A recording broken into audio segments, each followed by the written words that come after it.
Entendi. Aí vamos voltar então para esses estudos. O que que a gente tem de estudos sobre a crucificação de Cristo? Eu acho que a gente tem Esse, mais informações hoje do que tem, antes, tem, né? tem. De como pode ter sido. E analisa o quê? Analisa restos, relatos, tem. Porque não temos foto. Não temos foto, e esse é que é o problema. Se eu soubesse que essa pergunta viria, também eu não vim de casa. Essa semana toda eu estava gravando na TV Novo Tempo alguns documentários, eu vim direto da TV para cá. Mas eu tenho lá em casa uma réplica do único osso de um crucificado encontrado até hoje. Ah, é? Só, Só só um, um? só um. Por quê? Boa pergunta. Os romanos, quando crucificavam as pessoas, eles não davam a Eles elas gostavam de crucificar. milhares e milhares. Em É. Jerusalém, na época da guerra do ano 70, Flávio Josefo, que é o historiador judeu do primeiro século, fala que eles, por dia, crucificavam 500 pessoas no entorno da cidade. Caramba. E quando começou a acabar a madeira, eles começaram a pregar as pessoas em árvores, aquela coisa toda e tal. Depois aumentou para 1000. E à noite eles punham fogo nos cadáveres, às vezes. Tá. Agora, a legislação romana, que ela está explícita em muitos textos, dizia que o condenado à morte de cruz, ele não tinha direito a um sepultamento digno.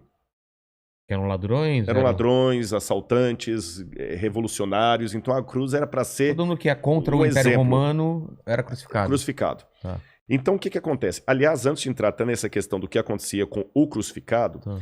a cruz era uma coisa tão abjeta que Plautus lembra numa das suas... E Plautus era comediante Ah, é? romano, era um satírico.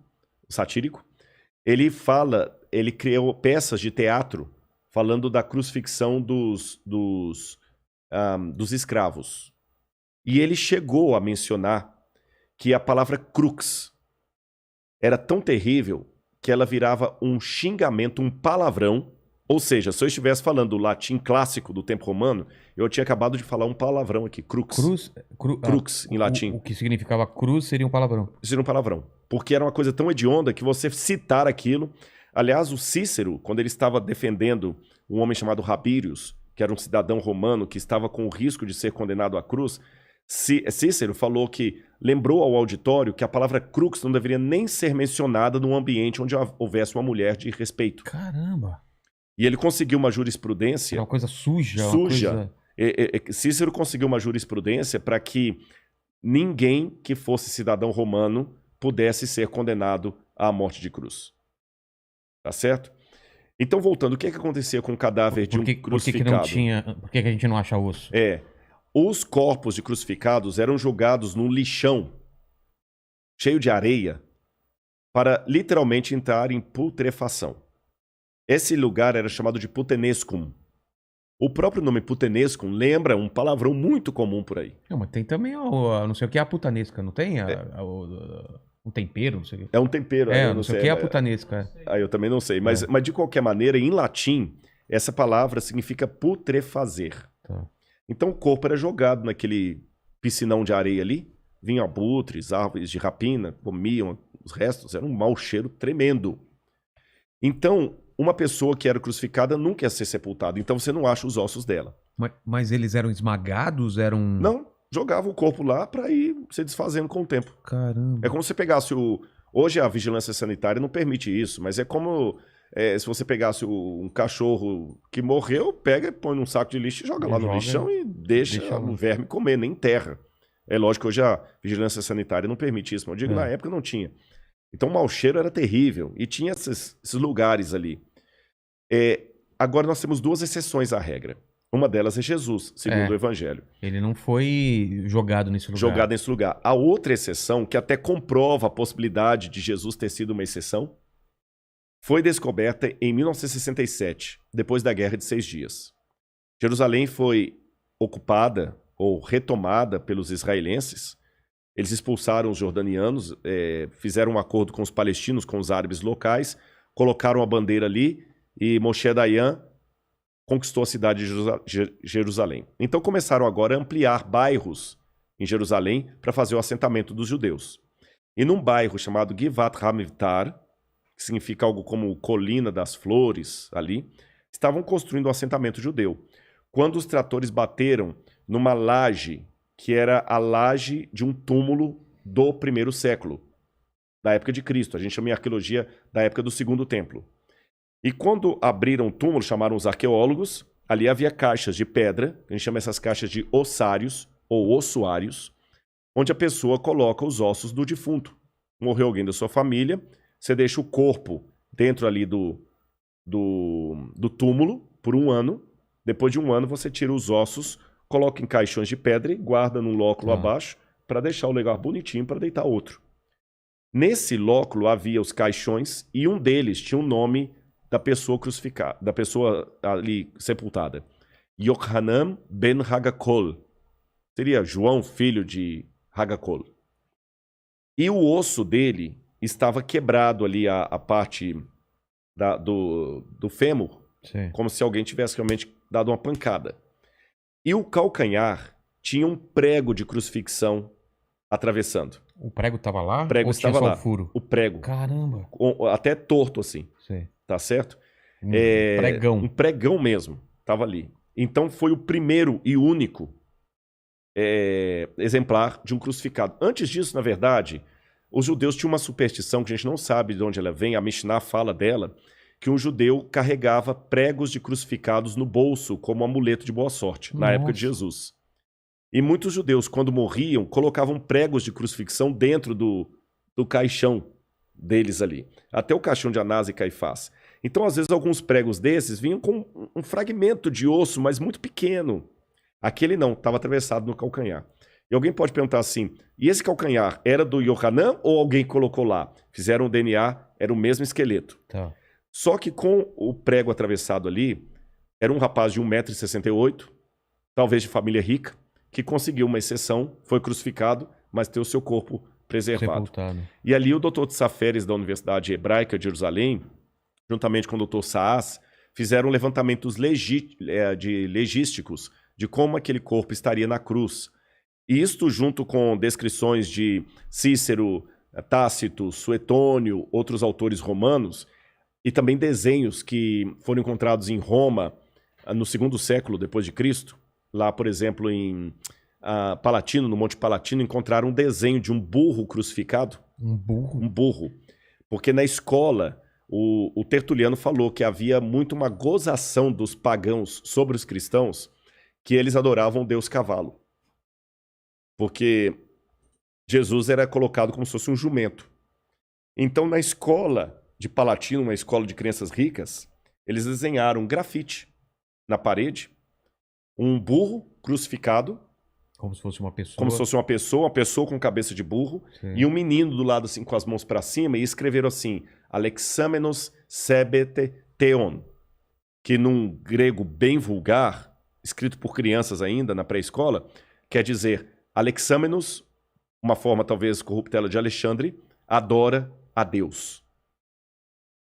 Nós temos também um desenho também que foi encontrado numa taverna de uma mulher também crucificada, de costas. Então, levantando tudo isso, o que a gente sabe?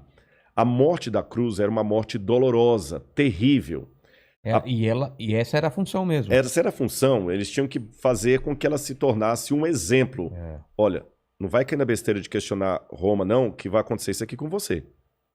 Não caia na besteira de questionar Roma, senão vai ser daqui para pior. Então, evidentemente que ninguém queria aquilo.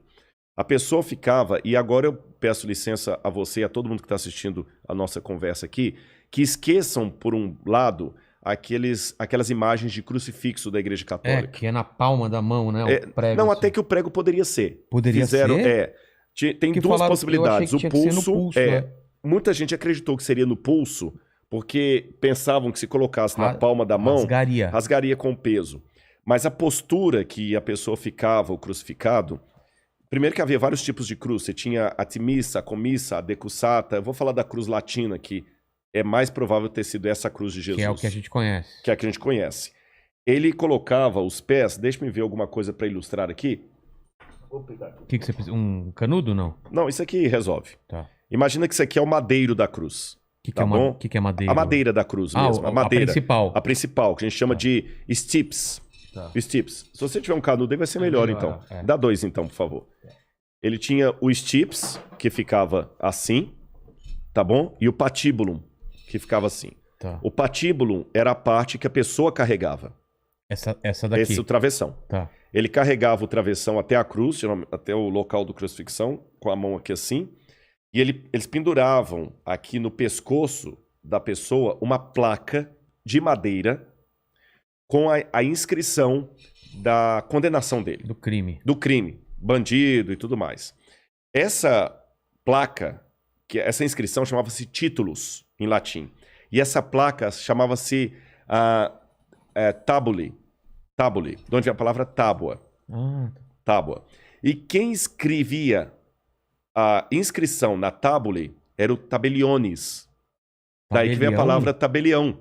Caramba. Então hoje quando você vai a um cartório de ofício, de registros, o tabelião era o cara que escrevia sentença de morte na tábule, por isso é tabelião, da tábua, escreveu títulos ali. E Pilatos também escreveu, né? Jesus de Nazaré, rei dos judeus, em latim, grego e hebraico. Mas foi uma certa ironia. Ironia com os judeus, com certeza. Então Jesus carregou aquela tábua aqui e o patíbulo, que era o travessão. Quando chegava lá, eles montavam a coisa... Amarravam, montavam, crucificavam a pessoa. Se quiser colocar aqui, tem uma câmera aqui em cima também. E aqui levantavam a cruz. Acho melhor você levantar só para o pessoal, você já sabe onde está justamente a cruz, a câmera posicionada. Agora um detalhe, a pessoa que era colocada aqui, aí aqui eu vou precisar, só me orienta se eu estou apontando para o lugar certo. Não, é para essa câmera. É para essa aqui, olha. Os pés da pessoa eram pregados um desse lado, o outro do outro lado. Ah, assim? Assim.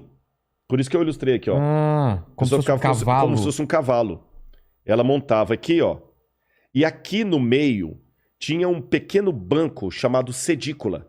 Uma saidinha. Uma saidinha que a pessoa apoiava ali. A bunda? A bunda, exatamente, claro. Apoiava ali e ficava com as mãos dessa posição. Então não era tanto peso aqui para segurar. E alguns casos, a pessoa nem tinha a crucifixão com os pregos mostrados para cá, a palma.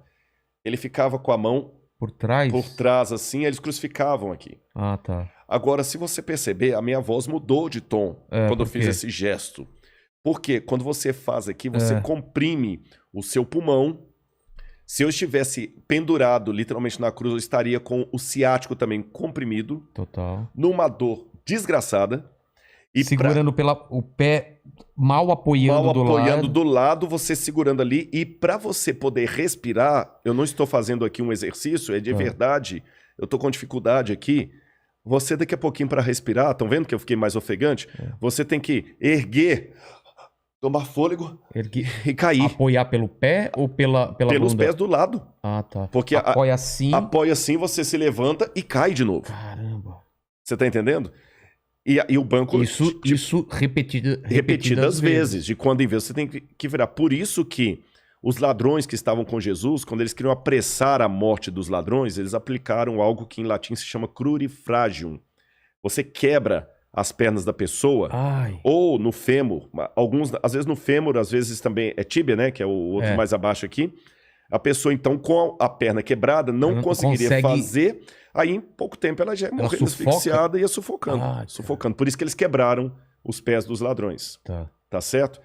Esqueça também outra coisa do crucifixo, o condenado não era colocado ali com um paninho cobrindo as partes íntimas dele. Ele ficava completamente nu. Era pra...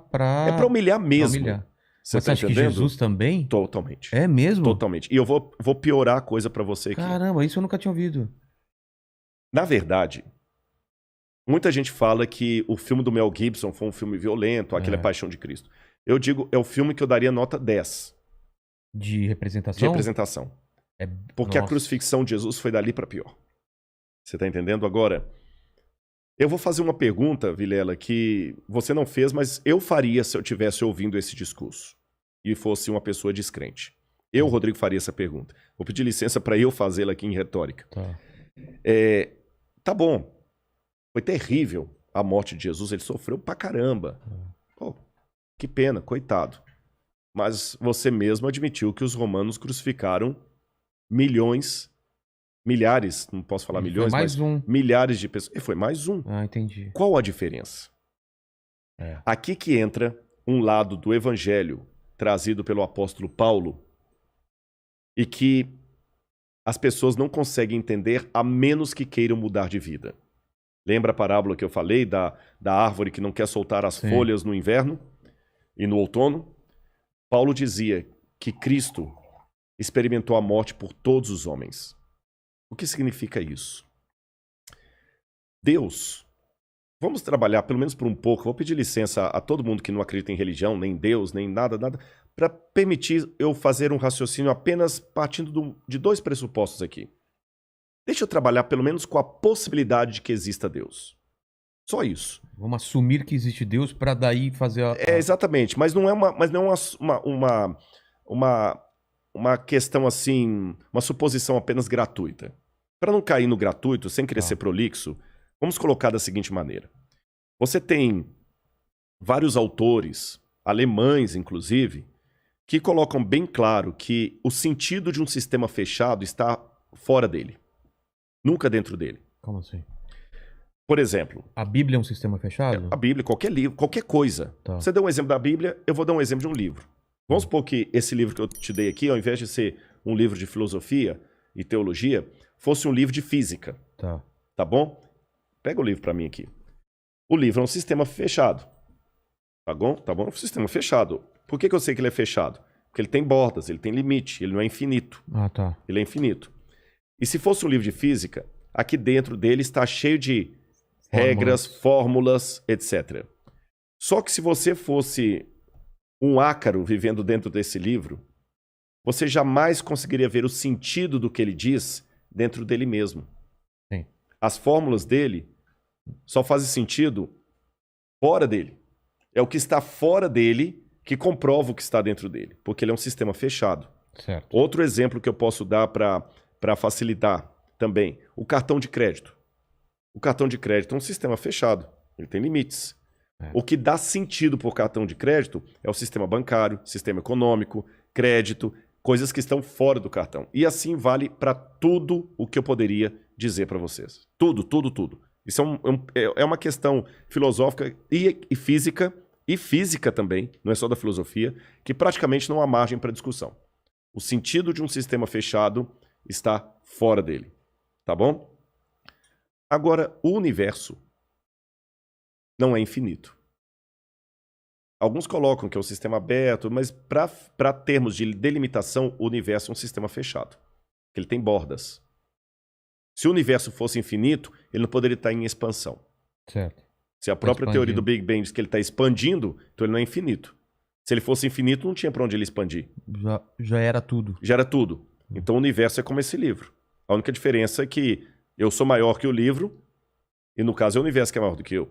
Tá. Se o universo é fechado, para o universo ter um sentido, esse sentido tem que estar fora dele. Mas se, como dizia Carl Sagan, o universo é tudo que houve, é e será, então qual o sentido da vida?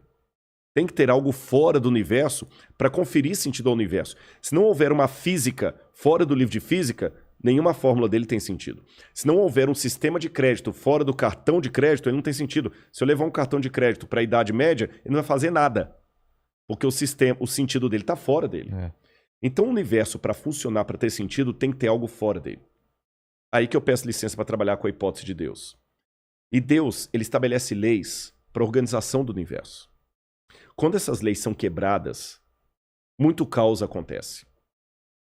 E as pessoas têm que entender o seguinte: o mal, nesse sentido, é semelhante ao frio e às trevas para a física. Você sabe que o frio não existe, né? É a ausência de calor. A ausência de calor. Também não existem trevas, é a ausência de luz.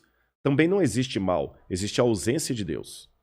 Assim como a ausência de calor traz a sensação do frio, assim como a ausência de luz traz a sensação do escuro, a ausência de Deus traz a sensação do caos. E quando a humanidade quebrou as leis de Deus, ela optou por viver sem Deus, desde os primórdios. E viver sem Deus é viver no caos, é a morte eterna. Mas muitos da humanidade não queriam morrer. O nosso próprio genitor, o nosso ancestral, não queria morrer. O Gênesis mostra lá Adão tentando se cobrir com folhas de figueira, porque ele não queria ficar nu, nem Eva. Aí entra o detalhe que Paulo vai fazer uma análise soteriológica maravilhosa. Se você pisar na bola comigo, eu posso... Não, Vilela, perdoa, tudo bem, não tem problema não. Mas no caso de Deus, não basta falar perdoa. A história de Deus seria semelhante a de um rei que colocou no reino dele a seguinte regra.